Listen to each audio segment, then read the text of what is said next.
Ma'am, may I start? Sure. अल्लाह का नाम लेके स्टार्ट कीजिए. Okay, ma'am. In the name of Allah, the most graceful and the most merciful. Assalamu alaikum, my dear respected teacher and my dear fellows. I am Qudsi Amoin with my group member Faiza Khan, Aruba Khan, Lareb Gul, and Nida Saif.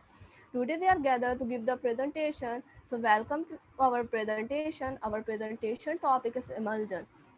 We started with the little introduction of emulsion. Emulsion is a mixture of two or more normally unmixable liquids. Emulsion are colloid, which are homogeneous mixtures consist of particles larger than molecules that scatter light, but they are small enough they don't separate. Emulsion consists of two parts, dispersed phase and the dispersing medium. Dispersed phase or dispersing medium, here the question arises, what is dispersion? Pharmaceutically, dispersion are systems where one substance is dispersed with another substance. The term used to describe dispersion components include internal or continuous phase to describe dispersed phase and the external continuous phase to describe dispersion medium. Here is another term emulsification. It is a process of turning liquid mixture into an emulsion. Now we shall discuss the uses of emulsion or why emulsification is necessary. Emulsification, pharmaceutically emulsification are used in a wide variety of industrial or pharmaceutical products including apolar, topical, intravenously, intramuscular and oral products. Emulsion are also used as precursor to prepare polymer of microparticles, solid nanoparticles, inorganic nanoparticles and oil-filled microcapsules and have been developed as precursor to magnetic particles for imaging, diagnostic, and drug delivery. Even with their widespread use, they remain underutilized drug product format. In the drug product, the emulsion may be the active component itself, or pharmaceutically inactive and simply provide an elegant vehicle for API formulation. API stands for active pharmaceutical ingredients. In the topic emulsion, in our presentation, we discuss properties of emulsion, types of emulsion, identification of emulsion system, emulsifying agent, stabilities of emulsion, and theories of emulsion. So we started with the properties of emulsion. As we know that emulsion contain both phases, continuous or non-continuous phases. Emulsion have cloudy appearance due to many phases. Interfaces is cutting. Light passes through emulsion. Interfaces is a boundary between the phases. Dispersed phases. Emulsion appear in white color when the light is dispersed in equal portion. If the emulsion is dilute, then higher frequency and the low wavelength type of light will be scattered in more fractions, and this kind of emulsion will appear in blue color. This is also referred to as Tyndall effect. Now, I want to call Faida Khan to continue the presentation. In the name of Allah, who is Rahman and Rahim. Assalamu alaikum, my dearest teacher and my class fellow. My name is Faila Khan and I am going to give my presentation. My presentation topic is types of emulsion, identification test of emulsion, and pharmaceutical applications of emulsion. How to classify the types of emulsion? Emulsion can be classified on the basis of the properties of the dispersed phase and the dispersion medium. There are four types of emulsion. First one is oil in water, second water in oil, third multiple emulsion, and last one is microemulsion. Now we discuss oil in water types of emulsion. Oil in type of emulsion. In this type of emulsion, the oil will be the dispersed phase and water will be the dispersion medium. This emulsion, mostly prepared by internal route, monovalent bases are used, that is sodium and potassium. The best example of this type is milk. In milk, the fat globules are act as a dispersed phase and water act as a dispersion medium. Second type of emulsion is water in oil. In this type of emulsion, water will be the dispersed phase and will be the dispersion medium. This emulsion is mostly prepared by internal routes. Monovalent bases are used, that is sodium and potassium. It is the best example of this type is margarine, which is cheese and cream. Now let's see the picture of the types of emulsion. first one is oil in water types of emulsion, and second is water in oil. The first image, water phase, which is shown by blue color, and oil droplet, which is shown by yellow color. Water phase is continuous phase, and droplet phase are dispersed.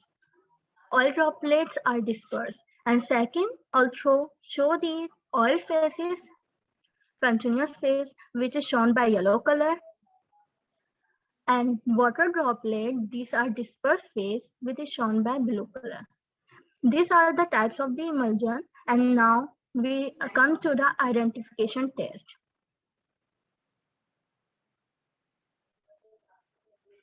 Come to the there are 6 identification tests are used for classifying the test of the emulsion. Types of the emulsion are used. First is dilution test. In how to identify the types of emulsion in dilution test. In dilution test, the emulsion is diluted with water. In test, it is based on the solubility of external phase of emulsion. So we could easily to identify the emulsion. For example, the water distributes uniformly and it can be diluted with water, then it will be the oil in water types of emulsion, where water separates out and it cannot be diluted with water and it can dilute it with oil, that it will be the watering type of emulsion. Now second test is conductivity test. In conductivity test, in an emulsion, electron are installed and bulb is installed. The whole electricity fixed is an emulsion, a current is passed. So if emulsion after the electricity passed, then water will be continuous phase and water will be in continuous phase. So emulsion will be in oil in water type. As you know that water is conduct electricity while oil is not conduct electricity. So current is not passed, that will be the water type of emulsion. Third test is dye solubility test. So in this test, we identify the types of tests which water soluble, also soluble is used and mixed with emulsion and then observed under the microscope. And water soluble dye such as amalgam will be dissolved in water phase, where oil soluble dye such as scarlet will be dissolved in oil phase. Number 4 is cobalt colloid test. In this test, filter paper drop into cobalt solution and right drop in the emulsion. So we observe that blue color of paper change into pink, that it will be oil in water types of emulsion. And if the color of filter paper does not change, it means water is oil type of emulsion. Fifth is fluorescence test. In fluorescence test, emulsion is exposed with the ultraviolet radiation. As you know all that about oil is giving fluorescence and water not giving fluorescence. So we observe that oil is dispersed phase, emulsion produce the droplet fluorescence, that will be the types of water in oil emulsion. Where water is continuously phased, the emulsion produce the whole filled fluorescence because oil is fluorescent present in large amount. Then water is small amount is present, then fluorescence is in the presence of UV light radiation. The last test is direction of creaming test. How to identify the types of emulsion in the creaming test? So emulsion is kept on some type, and we observed that this type of emulsion. If the creaming is present at the upper side, that the emulsion will be oil in water. Where cream is present at the lower side, that is water in oil type. That is all about the identification of types of emulsion. Now we tell the pharmaceutical applications of emulsion. First is emulsion, oil soluble as well as water soluble material can be formulated into a single dosage from an emulsion. For example, oil soluble vitamins A, D, and E and water-soluble ones such as vitamin B and C can be formulated as a portable fine emulsion. Second one is emulsion can be used to administer on orally unpleasant testing drugs such as liquid paraffin, liver oil, and castor oil. Third is the absorption and penetration of medication are enhanced by emulsification. Intramuscular injections of water-soluble drugs or vaccines to provide slow release. Last one, pharmaceutical application of emulsion is steerable soluble. Emulsion containing fats, carbohydrate, and vitamins as a potential nutrition. Now my presentation is complete and I am going to need Aruba to continue the presentation. Assalamu alaikum. Starting with the name of Allah, the most graceful and the most merciful. My topic is emulsifying agent. First of all, we have to know the definition of emulsifying agent. So, the emulsifying agent is a substance used to enable oil in water or water in oil to be uniformly dispersed as an emulsion. On the other words, we can explain it that it is a third substance which produces a film interface between the immiscible liquid to stabilize the system. For example, a little soap will stabilize an emulsion of kerosene in water. So there are two types of emulsifier, natural and artificial. So natural are obtained from vegetable sources. Here are the examples of natural vegetable sources: acacia, tragacan, agar, pectin, starch. And here are some animal sources, natural animal sources: gelatin, egg yolks, wool fat. Beeswax is the best example, which is used for skin cares for centuries. It has softening and healing properties. On the other hand, it acts as a thickener and emulsifier. So the other is the synthetic emulsifier. They are effective at lowering the interfacial between the oil and water phases because the molecule possess both hydrophilic and hydrophobic properties. So semi-synthetic polysaccharides are methylcellulose and sodium carboxymethylcellulose. And synthetic emulsifying agents are of three types: anionic, cationic, and anionic. So anionic are the emulsifying agent in which hydrophilic side contains a negative charge, and the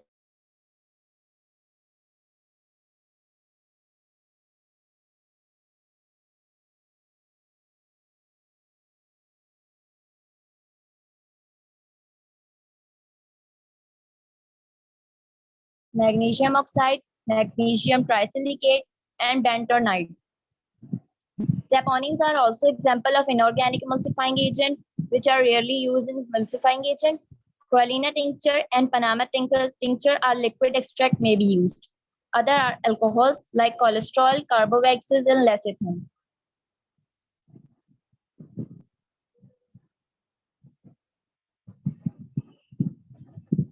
So the other topic is the emulsion formulation ingredient. For the first step is the preparation of emulsion, is the selection of emulsifier. The emulsifier must be within formulation ingredient and the other is the active pharmaceutical ingredient. There are some conditions for formulating an emulsion. It should be stable, non-toxic, promote emulsification, maintain the stability of emulsification. For example, mineral oil is used as laxative, the corn oil is used as nutritive property, and vegetable oil can be used to dissolve or suspend pharmaceutical such as oil-soluble vitamins. Emulsifier consists of two portions, hydrophilic and lipophilic portion. Hydrophilic is the water-soluble portion and lipophilic is the lipid-soluble portion. Emulsifying or surface active agent may be characterized on the basis of hydrophilic lipophilic balance or HLB values. HLB values has been useful in describing the functional properties of material. So in this chart, there are the HLB values of some emulsifying agent. For example, the HLB values ranges from 1 to 3 exhibit antiforming properties, 7 to 2 exhibit good wetting properties, 13 to 20 act as a solubilizer, 13 to 15 function as detergent. So the lipophilic surfactant has an HLB value from 0 to 10, known as antiforming property.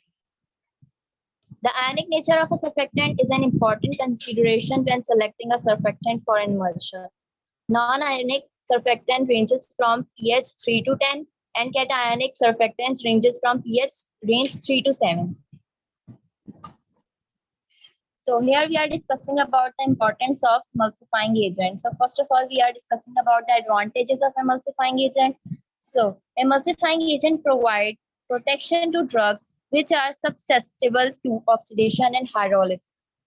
Emulsion are used widely to formulate external use products like lotions, creams, and liniment. Pharmaceutical emulsifier may be employed to administer drug patients who had difficulty in swallowing solid dosage forms. On the other hand, there are some disadvantages of emulsifying agent. Emulsifying agent may be difficult to manufacture because storage conditions affect the stability, and the uniform and accurate dose may not be achieved, and the bulky and difficult to transport and prone to container breakage. This is all from my side, and I would like to call Nida Jeff to continue the presentation. Assalamualaikum. I'm here to discuss about theories of emulsification. There are many theories to tell about emulsifying agents which are promoting emulsification, but these theories do not apply to all types. These only apply to specific type and to some condition. And here we will talk about most prevalent theories which apply to the most condition. And these theories are of three types: surface tension theory, the oriented wedge theory, and the plastic or interfacial film theory. So now discuss about these theories and for a drop of liquid. Here, as we are discussing about the water oil drop and oil water drop. So what is liquid drop? It has a shape of sphere and has internal forces among them. So they may be measured quantitatively, and when the surrounding of the liquid is in air, it is referred as the liquid surface tension. Now, what is the interfacial tension? It is when one liquid is in contact with the second liquid which is insoluble and immiscible. So the force resisting to break it in smaller particles is interfacial tension. The force which does not let it break into smaller particles, and this interfacial tension make the system unstable. So the substances which lower this tension are called surfactant. So basically, surfactant are the substances or active agents which reduce the tension between system, and these are also known as wetting agents.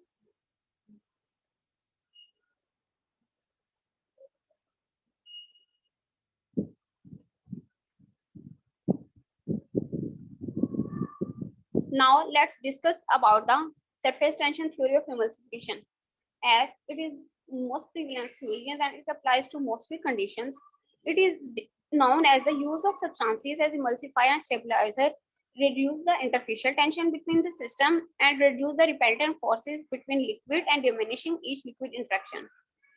The active agent or surfactant which used break up the large molecules into smaller and have less, and then its tendency become less to reunite, and in this way system becomes stable. The second is oriented wedge theory. The oriented wedge theory is a monomolecular layer of emulsifying agent. When their system which has oil and water, mix oil and water and stir, the droplet will disperse in continuous phase. What is continuous phase? The phase in which emulsification is more emulsifier is more soluble, which is a continuous phase. So at that time the surface area increases, and due to increase in surface area the free energy also increases. So it is directly proportional, and this because the system become unstable. Due to system has become unstable, now we need to make this system stable. So the oil and water droplet will fuse together and makes particular separated system. Now we have to make stable this particular system, and we need to reduce interfacial tension between them to make it stable. And for this purpose we will use surfactant. And basically the work of surfactant is to make system stable and lower energy. So these surfactants contain polar and non-polar parts, which may be hydrophobic or hydrophilic. We know that hydrophilic is a water-loving portion and hydrophobic is a water-hating portion. But some may be lipophilic, means oil-loving part. The molecules positions. These molecules orient in each phase, and this curvature or wedge determines the dispersed phase. So these also form more molecular absorption. What is a form? Each the wedge determines the size of dispersed phase and depending upon the size and shape of molecules, their solubility characteristic and thus their orientation. The wedge shaped molecules, either oil solubles or water solubles, are surrounded. Generally, an emulsifying agent has greater hydrophilic than hydrophobic character. It will promote oil water emulsion, and the now HLB of oil water emulsion is 9 to 12. It ranges from 9 to 12. Now, if we talk about the HLB range of water oil dispersion, it will be 3 to 6. So this becomes a totally nonce or external phase of the emulsions. Although this theory may not accurate replication of the molecular arrangement of emulsifier molecules, the concept that water-soluble emulsifier generally form oil-water emulsion is important, and it is frequently encountered in practice. It is the mostly used. So the form monomolecular film on the surface of dispersed droplet. Now discuss the last type of the emulsification, which is plastic or interfacial film theory. In plastic or interfacial film theory, the emulsifying agent is interface between oil and water. The system is basically of oil and water, and this emulsifying agent so film around this. So the film prevent and coats the layer around it the dispersed phase. The toughness of film is directly proportional to the stability of emulsions. The tougher the film, the greater will be stability of emulsion. Naturally, enough of film forming material must be available to coat this entire surface. We must have enough very much film forming material, so it can perfectly coat the surface or the system. Here again, the formation of oil water or water oil emulsion depends on the degree of solubility. So it depends, the coating of this film will depend how much our system or agents in it are soluble in two phases. With water soluble agents encourage oil water emulsion, and in case of oil soluble emulsifier, it is same reverse. In actuality, it is that a single theory of emulsification can explain by means and varied emulsifying.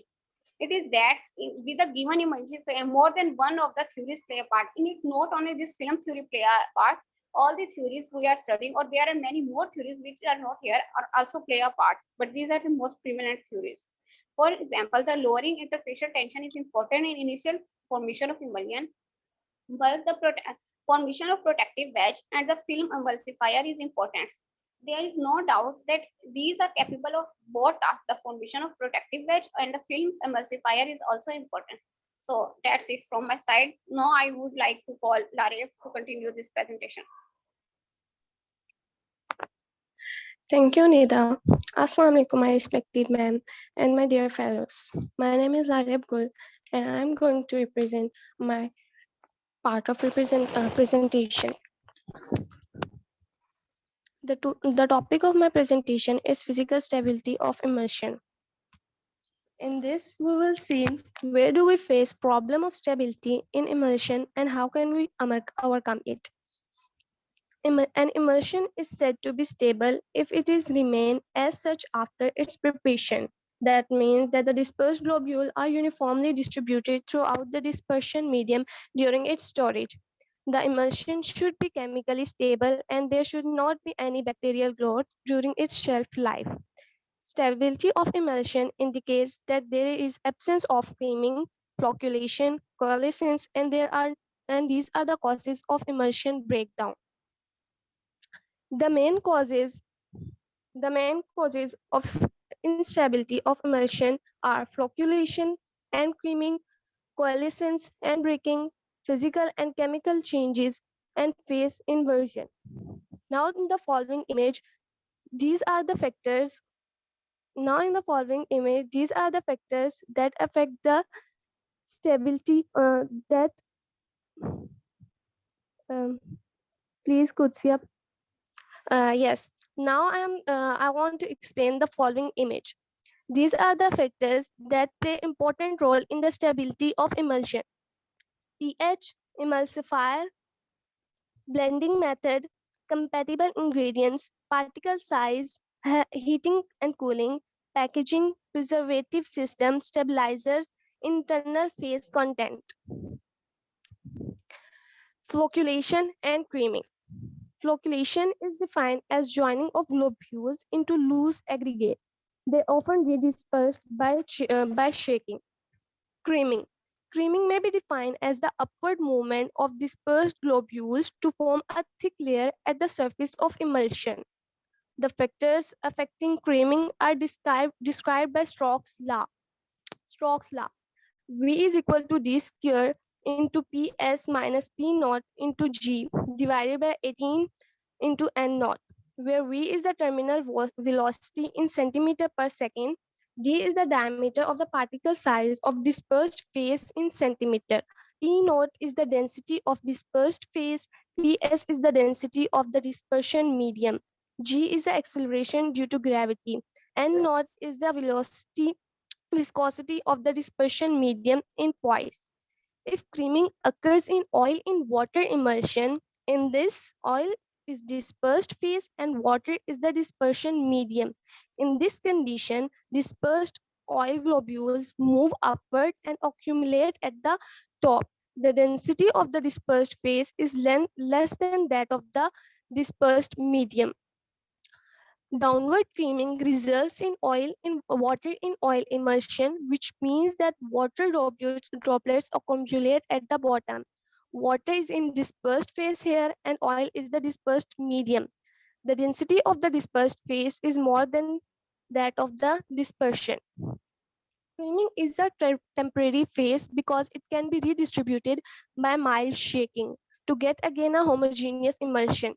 Rate of creaming can be decreased by increasing the viscosity of the system so the globules cannot move upward or downward, which stops the creaming process. There are many viscosity improvers such as methyl cellulose, sodium alginate, and gelatin, etc. Reducing the particle size of globules by homogenization. What is homogenization? It is the process of making things uniform or similar, minimizing the difference in the density of the two faces because globules move upward or downward because of the difference of density. Density is always changing with the temperature and the agents required to increase the density of the oil phase such as a bromonaphthalene, bromoform, carbon tetrachloride, etc. are toxic for internal use. These agents are really dangerous to use and can cause many harmful effects. Next, coalescence and breaking. Coalescence. It is the process by which two or more droplets merge during contact to form a single daughter droplet. It is an irreversible phenomenon as it breaks up the emulsion and it cannot be reformed easily. Factors which can reduce the chances of breaking are uniformity of particle size of dispersed phase, which means that particle size of dispersed phase shall be uniform, increasing the viscosity or thickening of the emulsion to the optimum level because it inhibits the flocculation or coalescence. Third, phase volume ratio. Phase volume ratio is the result of the volume fraction of the inner phase and the volume fraction of the outer phase. In oil in water emulsion, the dispersed phase should be less than 74%. Otherwise, the oil globules can form coalescence which can break emulsion. A phase volume ratio of 50/50 is likely to give more stable emulsions. Chemical and physical changes. Natural emulsifiers such as natural gums, starches, etc. contain large amount of bacterial load. Bacterial growth can change in pH, which results in the breakdown of emulsion. So synthetic emulsifiers are more stable comparatively. What is synthetic emulsifiers? Synthetic emulsifiers are derived from human engineering. Some emulsifiers such as soaps, cationic, etc. carry electric charges and neutralization of the charge by the added substance can also cause breakdown of the emulsion. Phase inversion. It is a process in which oil in water emulsion is converted to water in oil emulsion or water in oil emulsion is converted to oil in water emulsion. Phase inversion may occur if the amount of dispersed phase is increased. It means that if we have oil in water emulsion, so we have to increase the oil amount because oil is the dispersion phase. Similarly, if we have water in oil emulsion, we will increase the amount of water because it is dispersed phase. Temperatures change. Inversion can also be seen in an emulsion when it is prepared by heating and mixing of two phases is cooled. It is because the solubility of emulsifying agent changes with the change in temperature. So phase inversion can be prevented by choosing proper emulsifying agent in a suitable concentration, and the internal phase should not exceed 74% of the total volume of the emulsion. Assessment of stability of emulsion. Assessment of stability of emulsion means that how can we measure the stability of emulsion? It can be measured by observing the rate of separation of dispersed phase as distinct layer from emulsion. That means by determining creaming. By this method, but this method is suitable only for the emulsions that form creaming quickly. Other methods such as Coulter counting, turbidimetric analysis, and temperature tests have also been used to evaluate new emulsifying agents and to determine the stability of emulsions. Now, I would like to conclude my whole presentation. Emulsions offer the formulator an elegant passive or active drug delivery vehicle. Knowledge of the potential mechanisms for formulation instability and proper formulation can yield formulations with suitable shelf life. By selecting suitable excipients, regulatory approval can be straightforward, leading to new products that have improved efficiency, safety, compliance, and can offer patent extension for life cycle management. That's all for our presentation. Thank you. Allah Hafiz.